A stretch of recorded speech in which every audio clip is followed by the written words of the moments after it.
Jadi begini, kalau pajak hiburan itu memang diatur dalam Undang-Undang 28 dan perdanya juga ada.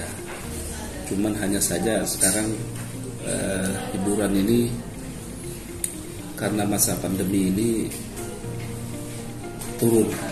Jadi hiburan itu mengikuti peraturan COVID. Jadi kalau Kementerian Kesehatan selalu membuka PPKM, maka hiburan itu akan turun sekali. Sampai hari ini penurunan hiburan ini sampai 80%. Jadi menyasar semua hiburan-hiburan karena mereka itu selalu dibatasi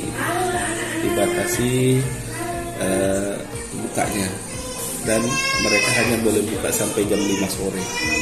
Kalau PPKM kan sampai tengah malam juga tidak boleh sama sekali. Jadi itu siapa lagi yang mungkin bisa dijelasin Pak, kalau yang termasuk pajak hiburan itu apa aja sih? Yang termasuk hiburan itu apa aja?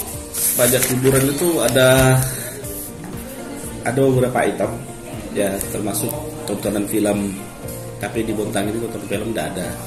Kemudian gelaran seni musik,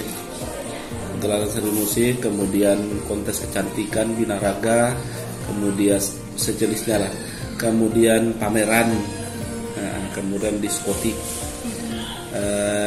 sirkus, tapi ini selama ini sudah sejak tahun 2018 sudah tidak pernah ada sirkus lagi karena pandemi kan. Terus panti pijat, refleksi, dan mandi uap dan lain sebagainya. Sebenarnya sih ada beberapa itu, tapi selama pandemi ini mereka banyak tutup.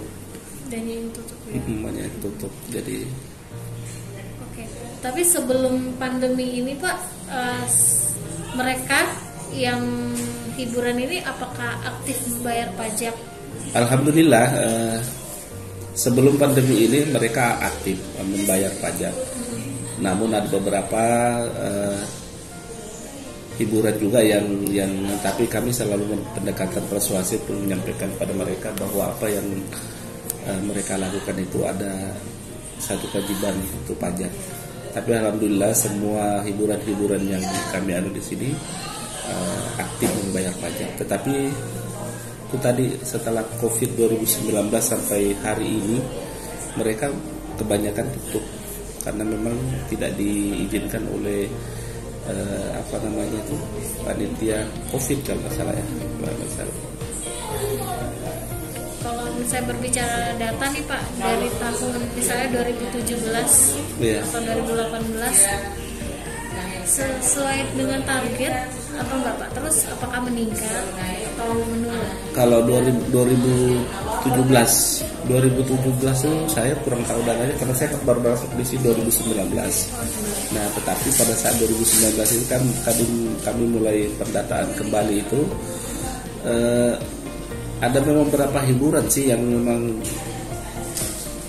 kayak diskotik, karena saya tidak pernah ke diskotik ya. Beberapa hiburan memang mereka welcome sih untuk membayarnya, cuman hanya saja data-data kita yang hiburan di Bontang ini masih terbatas. Yang kelihatan betul sekarang ini hanya happy, tapi itu juga hanya bisa buka berapa bulan, kan sekarang sudah mulai mereka tutup karena juga pengunjungnya tidak ada. Untuk data sendiri, pajak hiburan yang terbesar di Bontang itu apa? Pajak hiburan itu rata-rata sih tidak ada yang terlalu tinggi signifikan aja, tidak ada yang terlalu signifikan. Happy Papi ya, kemudian yang di Bontang Tanjung Laut itu seperti apa? Jadi mereka mendatangkan hiburan-hiburan lain yang mereka akan lapor ke sini dan kita ada tarifnya tersendiri. Kalau dulu sebelum pandemi kayak macam expo, pameran itu apakah juga termasuk? Iya, itu kami begitu ada expo atau apa itu kami suratin.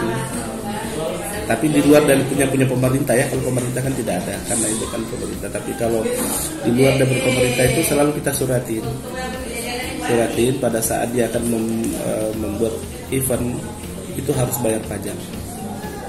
Kami sebenarnya sedang berusaha sih bagaimana meningkatkan pendapatan ya, utamanya misalnya dari sektor hiburan. Tetapi hanya saja itu tadi kita masih dibatasi masalah COVID, masalah keadaan sekarang ini, karena semua sektor kan terkena, bukan hanya hiburan saja. Jadi kami memang kedepannya sih sebenarnya pengen gitu loh mengundang para pengusaha perhiburan, bagaimana caranya untuk meningkatkan pendapatan mereka sehingga bisa juga meningkatkan pendapatan pajaknya.